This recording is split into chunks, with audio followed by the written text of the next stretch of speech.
जय भीम।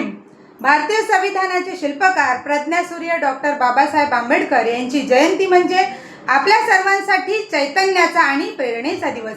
बुद्धी, चिकित्सा, करुणा आणि ज्ञानाचा महासागर असलेल्या या महामानवाचे विचार आजही राष्ट्र निर्मितीसाठी दिशा देत आहेत। शिका, संघटित व्हा आणि संघर्ष करा हा मूलमंत्र देऊन ज्यांनी सामाजिक क्रांती घडवली। शिक्षण हे वाघिणीचे दूध आहे असे सांगून समाजात शिक्षणाचे महत्त्व पटवून दिले।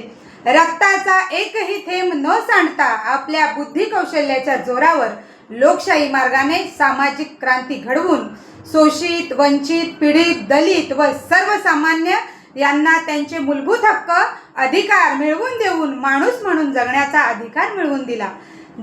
जगातील एकमेव महापुरुष की ज्यांनी पाण्यासाठी आंदोलन केले, पाण्याला आग लावली, पाणी सर्वांसाठी खुले केले, स्त्रियांना व कामगारांना त्यांचे हक्क अधिकार मिळवून देऊन सर्वांच्या आयुष्याचे कल्याण केले।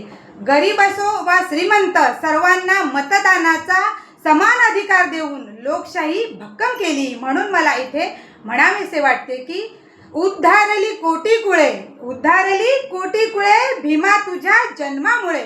खरंच बाबासाहेब, आम्हा मानव जातीवर तुमचे कोटी कोटी उपकार आहेत, त्यासाठी त्याची परतफेड आमच्याकडून कदापि होऊ शकणार नाही। आम्ही सदैव आपले ऋणी आहोत, कृतज्ञ आहोत। या मंगलदिनी महामानव डॉक्टर बाबासाहेब आंबेडकर यांच्या त्याग, समर्पण व स्मृतींना विनम्र अभिवादन करते आणि आपणा सर्वांना डॉक्टर बाबासाहेब आंबेडकर जयंतीच्या मनपूर्वक शुभेच्छा देते। जय हिंद, जय भारत, जय भीम।